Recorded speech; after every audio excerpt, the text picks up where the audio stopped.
The White House gathered top officials Monday for its Council on Artificial Intelligence. The meeting comes 3 months after President Biden signed an executive order aimed at curtailing the risks of artificial intelligence. In those 3 months, the White House says agencies have already carried out dozens of tasks required by the order. Ashley Gold joins us now. She's a tech and policy reporter at Axios, covering big tech and its regulators. Ashley, thank you for being with us. So earlier this month, you reported that many federal agencies are already underfunded and understaffed. And so this is just more work in a thinly resourced world. So what are some of the tasks that these agencies are being asked to do, and how burdensome are they for them?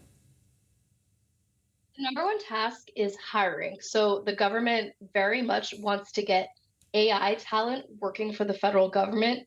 We already know it's very hard to get tech experts, computer scientists, engineers to work for the government when they could have a much more lucrative career in the private sector. So first and foremost is getting these experts into government.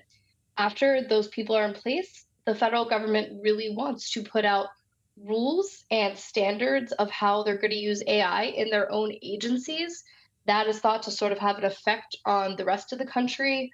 If you see how the government is treating and using AI, the private sector may end up mimicking that, especially when it comes to private companies hoping to contract with the government.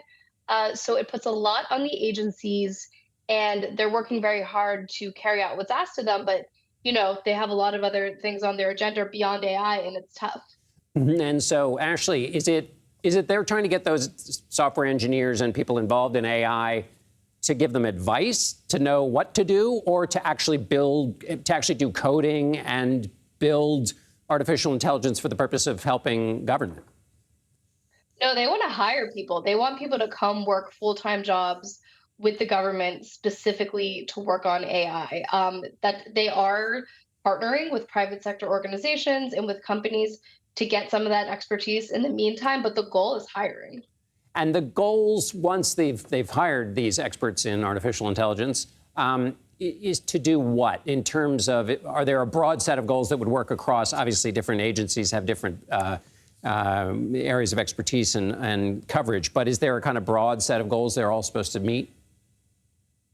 Yeah, basically, there needs to be a lot of evaluation and testing. The White House wants federal agencies to make sure agencies are seeing how AI is going to impact the sectors they regulate. So, for example, at the Consumer Financial Protection Bureau, the White House wants to have a good idea of how AI can affect credit, lending, housing, wanting to make sure AI doesn't discriminate. At the Federal Aviation Administration, you want to see how AI can play into flying, and anytime the government is involved in regulating an industry, AI is going to play into that no matter what the industry is. So it's all about getting a good understanding of the field of AI, how it impacts these crucial fields that the government already regulates. Also setting standards, putting out sets of rules for companies to follow if they're going to work with the government on various projects. And it goes on. It's quite an extensive order, but that's some of the basics of it. And finally, I don't want to leave the legislative branch out of this conversation. What's happening with legislation in Congress? I'll just leave it there.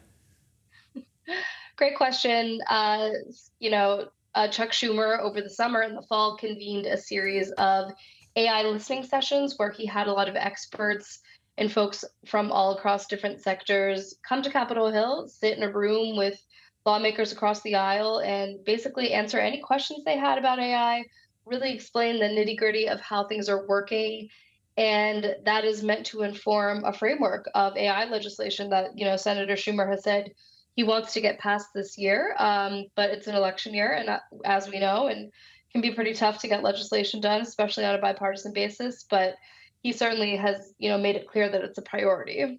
Ashley Gold from Axios, thanks so much for being with us. Thank you.